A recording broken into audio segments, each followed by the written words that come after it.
Short circuit test ಮಾಡಿದಾಗೆ ನಮಗೇನಾಗುತ್ತೆ copper losses ಎಷ್ಟಿದೆ ಅಂತ ಐಡೆಂಟಿಫೈ ಮಾಡ್ಬೋದು. ಟ್ರಾನ್ಸ್ಫಾರ್ಮರ್ದು ಕಾಪರ್ ಲಾಸಸ್ ಎಷ್ಟು ಬರುತ್ತೆ ಅಂತೇಳಿ.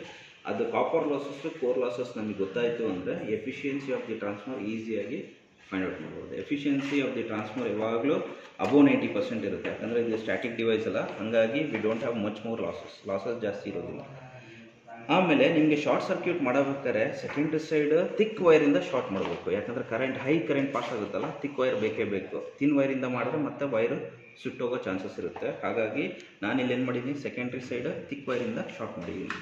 ಆಮೇಲೆ ಇಲ್ಲಿ ಇದ್ರದ್ದು ಕರೆಂಟ್ ಎಷ್ಟಿದೆ, ಈಗ ಶಾರ್ಟ್ ಸರ್ಕ್ಯೂಟ್ ಮಾಡಿದ್ರೆ ಅದ್ರ ಕರೆಂಟ್ ಎಷ್ಟಿದೆ ಅಂತ ಹೆಂಗೆ ಕಂಡುಹಿಡ್ತೀವಿ ಅಂದರೆ, ನಿಮಗೆ ಗೊತ್ತಿದೆ P/VI ಪವರ್ ಗೊತ್ತಿದೆ. ಈಗ ಪವರ್ ಎಷ್ಟಿದೆ, 1 KVA. ವೋಲ್ಟೇಜ್ ಎಷ್ಟು ಕೊಡ್ತೀವಿ ನಾವು, 230. ಹಂಗಾಗಿ ಕರೆಂಟು ಫೈಂಡ್ ಔಟ್ ಮಾಡಬೇಕಂದ್ರೆ I = 1000, 1 K ಅಂದರೆ ಕಿಲೋ, 1000 / 230. ಇದು ಮಾಡಿದ್ರೆ ನಿಮ್ಗೆ ಅರೌಂಡ್ 3.5 ಆಂಪಿಯರ್ ಬರುತ್ತೆ. ನಿಯರ್ ಟು ದಟ್ ಒನ್ 4 ಎಷ್ಟು ಬರುತ್ತೆ ಅದು ಕ್ಯಾಲ್ಕುಲೇಟ್ ಮಾಡಿದ್ರೆ, 1000 / 230 ಮಾಡಿದ್ರೆ 4.2 ಏನೋ ಬರುತ್ತೆ.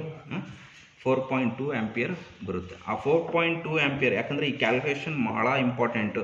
ಈ ಕ್ಯಾಲ್ಕುಲೇಷನ್ ಗೊತ್ತಿದ್ದರೆ ಮಾತ್ರ ನೀವು ಕರೆಂಟ್ನ ಎಕ್ಸಾಕ್ಟಾಗಿ ಸೆಟ್ ಮಾಡ್ಬೋದು. ಅಕಸ್ಮಾತ್ ನಿಮಗೆ ಈ ಕ್ಯಾಲ್ಕುಲೇಷನ್ ಗೊತ್ತಿಲ್ಲ ಅಂದರೆ ನೀವು ಸುಮ್ಮನೆ ಹಿಂಗೆ ತಿರ್ಸ್ಬಿಟ್ಟಿರೋ ಅನ್ಕೊಡ್ರಿ, ಕರೆಂಟ್ ಮ್ಯಾಕ್ಸಿಮಮ್ ಹೋಗಿ ವೈಂಡಿಂಗ್ ಸುಟ್ಟೋಗೋ ಚಾನ್ಸಸ್ ಜಾಸ್ತಿ ಇರುತ್ತೆ ಇದರಲ್ಲಿ ಶಾರ್ಟ್ ಸರ್ಕ್ಯೂಟಲ್ಲಿ. ಹಾಗಾಗಿ ಶಾರ್ಟ್ ಸರ್ಕ್ಯೂಟ್ ಮಾಡ್ಬೇಕಾದ್ರೆ ಭಾಳ ಹುಷಾರಿಂದ ಇದು 0 ಇದೆಯಾ ನೋಡಿಕೊಂಡು ಆನ್ ಮಾಡಬೇಕು. ಈಗ ನನಗೆ ಗೊತ್ತಾಗಿರೋದೇ 4.2 ಏನಿದೆ ಆಂಪಿಯರ್ಸು. ಆ 4.2 ಆಂಪಿಯರ್ಸ್ ನಾನಿಲ್ಲಿ ಅಪ್ಲೈ ಮಾಡ್ತೀನಿ. ಈ ಕರೆಂಟ್ ಆ್ಯಮೀಟರ್ ಒಳಗೆ ನೋಡಪ್ಪ, ತೋರಿಸಿ ಮೆಲ್ಲಕ್ಕೆ. ಈಗ ಸೆಕೆಂಡ್ರಿ ಸೈಡ್ ಶಾರ್ಟ್ ಸರ್ಕ್ಯೂಟ್ ಇದೆ. ಈಗ ನೋಡಿರಿ, ಸ್ವಲ್ಪ ತಿರ್ಸಿದ್ರೆ ಕರೆಂಟ್ ಹೆಂಗೆ ಮ್ಯಾಗ ಹೋಗುತ್ತೆ ಹಾಗಾಗಿ ಶಾರ್ಟ್ ಸರ್ಕ್ಯೂಟ್ ಆಗಿದೆಯಲ್ಲ, ವೋಲ್ಟೇಜು ನಿಮಗೆ 0 ಆಗ್ತಿದೆ. ಇದು ವೋಲ್ಟೇಜ್ 0 ಆಗುತ್ತೆ. 3.5 ಆಂಪಿಯರ್ಸ್ ಅಪ್ ಟು ನೀವು ಹಿಂಗೆ ಅಪ್ಲೈ ಮಾಡಿಕೊಂಡು ಅಪ್ ಟು 4 ಆಂಪಿಯರ್ ಮಟ್ಟ ನೀವು ಅಪ್ಲೈ ಮಾಡ್ಬೋದು. ಈ ಥರ 4 ಮಟ್ಟ 4.2 ಅವರಿಗೆ ಅಪ್ಲೈ ಮಾಡಿ.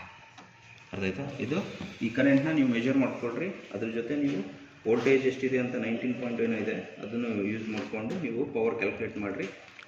ಆಮೇಲೆ ಡೈರೆಕ್ಟು ವ್ಯಾಟ್ ಮೀಟ್ರ್ ಚೆನ್ನಾಗಿದ್ದರೆ ವ್ಯಾಟ್ ಮೀಟ್ರ್ ಡೈರೆಕ್ಟ್ ನಿಮಗೆ ರೀಡಿಂಗ್ ಸಿಕ್ಬಿಡುತ್ತೆ. ಅದೇ ಶಾರ್ಟ್ ಸರ್ಕ್ಯೂಟು ರೀಡಿಂಗ್ ಅಂದರೆ ಕಾಪರ್ ಲಾಸಸ್. ಇದೊಂದು ಎಕ್ಸ್ಪೆರಿಮೆಂಟ್ ಇದೆ. Okay, thank you.